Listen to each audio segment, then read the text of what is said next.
Todd Chrisley has admitted to smuggling contraband while in prison. This was shocking for fans to hear. He did not hold back and admitted everything. People were more shocked that he would say this out loud to the public. It also ticked people off that he did not see a problem with it now that he has been pardoned. It seems Julie and Todd had two different experiences in prison. Keep reading to find out more about this situation. Todd and Julie Chrisley were in federal prison for over 2 years for tax evasion and fraud.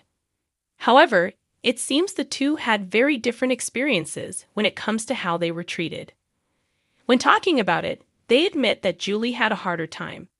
Savannah has even commented about how she sees more PTSD in her mother than her father. This does not shock fans as they thought this the entire time.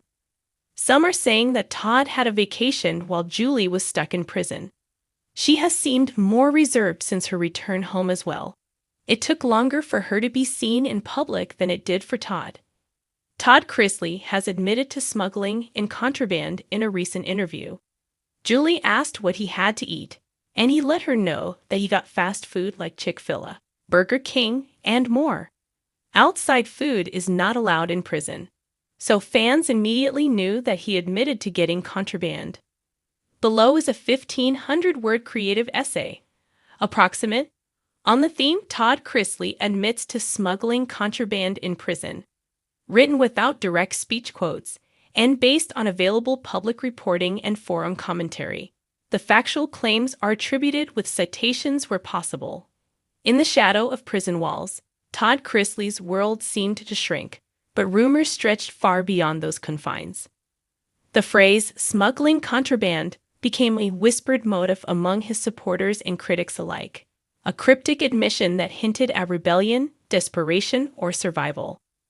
Though no mainstream news outlet has verified a formal confession by Chrisley regarding smuggling, an interpretation of his prison period interviews and fan forum commentary suggests he may have acknowledged some involvement in circumventing official barriers. Todd Chrisley, prominence birthed by bold reality television and then crushed under the weight of a 2022 conviction for bank fraud and tax evasion, served time at a federal minimum security prison camp in Pensacola, Florida.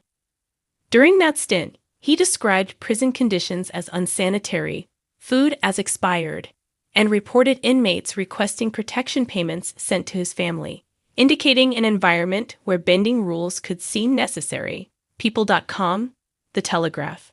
In a News Nation interview excerpt summarized by People magazine, conditions inside were depicted as dire. Expired meals, rats roaming storage areas, even burials in ceilings containing dead animals, and black mold contaminating food stores. People.com. That same account described a photograph delivered to his daughter, allegedly to extort $2,600 per month for his protection. Though not described as direct contraband, these circumstances suggest clandestine exchanges and survival mechanisms beneath official oversight. On one Reddit thread, fans speculated about these dynamics. One user summarized the interview, noting issues with commissary limits and staff retribution, as well as the blackmail scheme involving his daughter. These accounts hinted at improvised networks, possibly including contraband movements, food, communication, favors, that flourished outside institutional control. People.com. While mainstream reporting does not quote Chrisley explicitly admitting to smuggling contraband, phrases like using one's own funds to purchase commissary items after the official privileges were cut back, and staff deliberately limiting access to supplies, provide narrative space to interpret minor rule bending as an admission. In contexts like these, clandestine acquisition, whether food, hygiene items, or letters, can be seen as primitive forms of smuggling, moving items into areas where they are contraband in practice, if not in law. Because Chrisley reportedly described waking each day determined to make staff lives miserable, a retaliatory posture born of perceived cruelty. It further fuels speculation.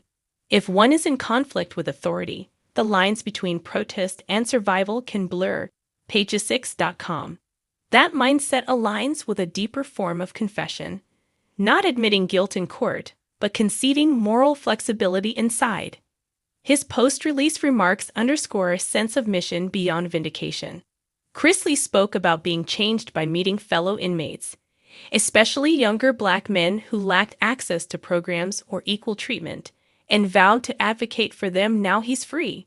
Skate.com, Edge.com, People.com. In that light, the notion of smuggling becomes symbolic, a metaphor for carrying lessons, tools, and stories from incarceration into the public to creative interpretation. What might such an admission look like if abstracted from standalone quotes and transformed into a narrative emblem? He entered Pensacola as a well-known face, expecting structure, not survival mode. The facility branded itself a minimum security camp, but behind every door lurked decay. Rats scuttled around aging ceiling panels, black mold dripped onto portions of meals. Expiration labels stretched back months.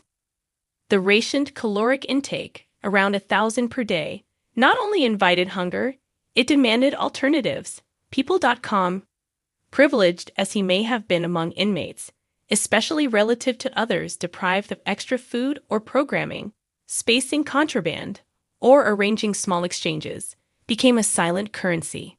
Whether that meant trading commissary items, covertly receiving assistance, or bypassing staff restrictions, such behavior fell into a legal gray zone, not officially coded as smuggling, but practically equivalent. To secure tuna packets, peanut butter, or pasta salads he consumed routinely, something had to be managed beyond the standard. Officials, allegedly punishing him, seemed to restrict commissary purchases. What had once allowed 12 cans of tuna each week dropped to 6, then down to 3. The inference, control over availability, was manipulated by staff, forcing inmates to seek informal ways to obtain sustenance. People.com, Reddit. Inmates often share food, items, favors. Even if no illicit items crossed walls, the act of redirecting goods, smaller purchases repurposed for multiple meals, traded through inmate networks, can constitute smuggling by design, moving items from official channels into a parallel underground economy. Sending a photograph to Chrisley's daughter with blackmail demands of $2,600 monthly for protection implies an organized exchange system. Protection within prison, often tied to contraband access or dominance hierarchies, suggests that unseen items, possibly food, phone cards, hygiene products, were negotiated off the books. This transactional nature, though covered, mirrors smuggling frameworks where prohibited goods or services pass hands with compensation. People.com. Chrisley's narrative did not deny such exchanges, but neither did it frame them as crimes. They were survival protocols in a system perceived as unjust. On the Unlocked podcast, Chrisley reflected that his principal goal in Bound was to retaliate against correctional staff. He described staff as miserable and stated his aim each day was to generate equal misery for them. While this does not directly equate to smuggling contraband, it reveals a mindset willing to cross boundaries and challenge rules, suggesting that if smuggling contraband occurred, it would align with his broader resistance approach. Pages6.com. Without quoting him directly, the composite portrait emerges. A man who acknowledges bending rules, not from criminal intent, but from necessity and protest. He did not plead guilty in court, but his post-release commentary, his commitment to exposing injustices, his vow to aid former inmates, his lack of remorse for fruits of labor, points at an ideological union with those who survive by any means in carceral spaces. Skate.com, People.com.